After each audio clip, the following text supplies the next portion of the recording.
জাকাতের টাকা থেকে সরকারি ট্যাক্স আদায় করা যাবে কিনা, রমজানে রোজা রেখে সুগন্ধি ব্যবহার করা যাবে কিনা, ঘ্রাণ নেওয়া যাবে কিনা, গন্ধ শোকা যাবে কিনা।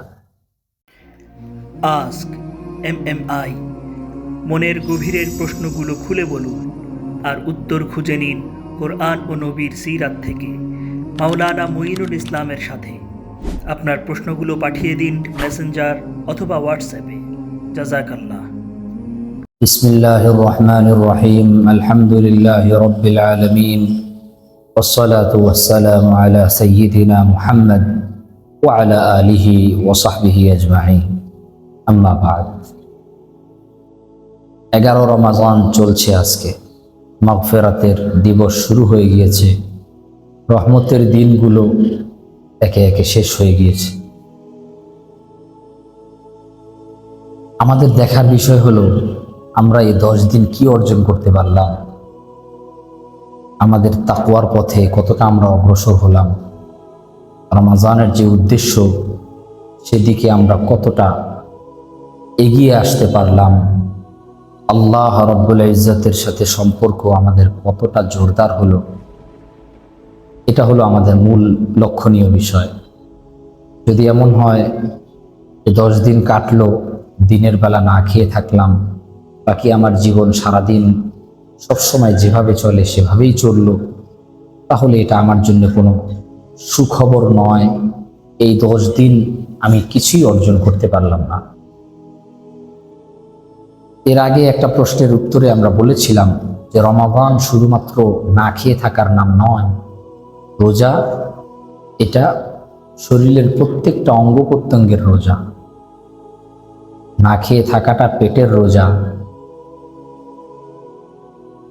অন্যায় কথা না বলা জবানের রোজা, অন্যায় জিনিস না দেখা চোখের রোজা, অন্যায় জিনিস না শোনা কানের রোজা। সবকিছুর রোজা মিলিয়ে রমাদান। শুধু একটা অর্জন করলাম তো আরেকটা অর্জন করলাম না, এটার নাম রমাদান নয়। আমাদের ধারাবাহিক প্রশ্ন উত্তর পর্বের আজ 11তম দিন। অনেকগুলো প্রশ্ন এসেছে, সেখান থেকে আমি কয়েকটা পড়ার চেষ্টা করছি। একজন প্রশ্ন করেছেন যে জাকাতের টাকা থেকে সরকারি ট্যাক্স আদায় করা যাবে কিনা। এখানে প্রশ্নের উত্তর হলো যে না, জাকাতের টাকা দিয়ে ট্যাক্স আদায় করা যাবে না। এর অনেকগুলো কারণ আছে।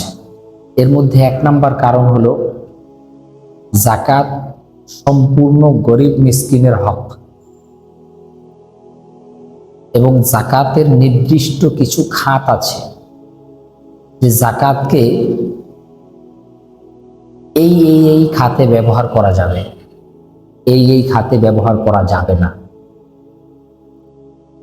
এর মধ্যে গরিব মিসকিনের একটা খাত। এখন দেখার বিষয় হলো ট্যাক্স কি সরকার ওই খাতে ব্যবহার করে কিনা। প্রশ্নের উত্তর হলো না।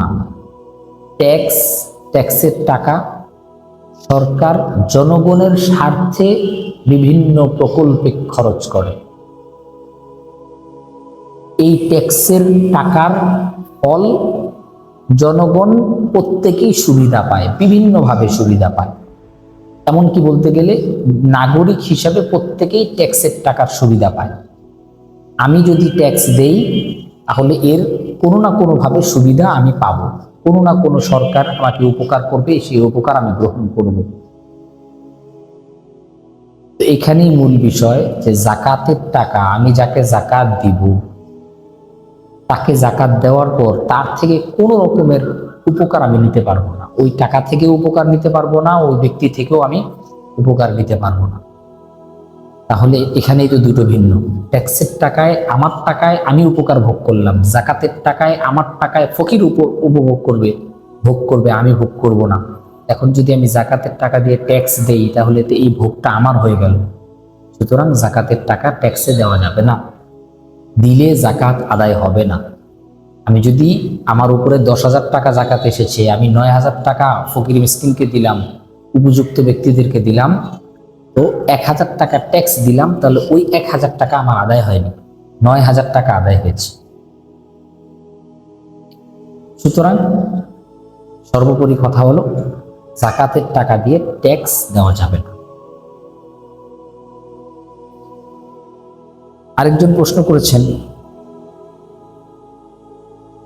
যে রমজানে রোজা রেখে সুগন্ধি ব্যবহার করা যাবে কিনা, ঘ্রাণ নেওয়া যাবে কিনা, গন্ধ শোকা যাবে কিনা। দেখুন, রোজা রেখে ঘ্রাণ এগুলো যদি নাকে আসে তাহলে রোজার কোনো সমস্যা নেই, রোজা ভাঙবে না। কিন্তু ইচ্ছাকৃতভাবে ধোঁয়া বিশিষ্ট যে সকল বস্তু আছে, অয়েলের ধোঁয়া, অন্য কিছুর ধোঁয়া, আগরবাতির ধোঁয়া, এমনিভাবে এখন বাখুর জ্বালায়, কাঠ রোদ জ্বালায়, যেখান থেকে ঘ্রাণ বের হয় ঘরে মসজিদে, সেটার ধোঁয়া নাকের সামনে নিয়ে একদম ইচ্ছাকৃতভাবে যদি নাক দিয়ে শুঙি ভিতরে নেই, তাহলে রোজা ভেঙে যাবে। এছাড়া আমি আতর লাগালাম, সেন্ট ব্যবহার করলাম, এর ঘ্রাণ নাকে আসলো, এটার দ্বারা রোজা ভাঙবে না। দুটো ভিন্ন জিনিস। শুধু ঘ্রাণ আসা এক জিনিস, আর ইচ্ছাকৃতভাবে ধোঁয়া জাতীয় জিনিস নাকে শোঙা আরেক জিনিস। তো ইচ্ছাকৃতভাবে নাকে শুনলে রোজা ভাঙবে না, রোজা ভেঙে যাবে। আর অনিচ্ছাকৃতভাবে বা যে কোনো ঘ্রাণ যদি নাকে আসে, গন্ধ নাকে আসে, তাহলে রোজা ভাঙবে। আজ এ পর্যন্তই।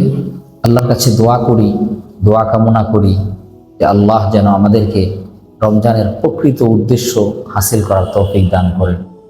সর্বোপরি আল্লাহর কাছে চাই যে বর্তমান বিশ্বের যে অবস্থা, চতুর্দিকে যুদ্ধের দাবানল ছড়িয়ে পড়েছে, অন্যদিকে মুসলমানও যুদ্ধ বেঁধে যাচ্ছে। আল্লাহর কাছে দোয়া করি আল্লাহ যেন মুসলমানদেরকে আপোষে পরস্পরের লড়াই থেকে বিরত রাখেন এবং মুসলমানদেরকে বিজয় দান করেন। বিশেষ করে ফিলিস্তিনবাসীদের কথা স্মরণ না করলেই নয় যে তারা আজ কিভাবে রমজান পালন করছে, তারা সাহরি কি করছে, ইফতারি কি করছে। গত 3 বছর যাবৎ তাদের উপরে এমনভাবে বিধ্বস্ত করে দেওয়া হয়েছে যে তাদের না আছে ঘর, না আছে বাড়ি, না আছে খাবারের উপায়, সরঞ্জাম। তো আল্লাহর কাছে দোয়া করি যে আল্লাহ যেন খুব দ্রুতই মুসলমানদের বিজয় দান করেন, মুসলমানদেরকে জালিম থেকে হেফাজত করেন, পৃথিবীর বিশ্ব পরিস্থিতিকে অনুকূল করে দেন, ইবাদতের পরিবেশ বানিয়ে দেন। যেখানে মুসলমানরা নির্যাতিত, নিপীড়িত, আল্লাহ সকলকে উত্তম বদলা দান করেন এবং সকলকে উদ্ধার করেন। অনেক শুকরিয়া, জাযাকুমুল্লাহ।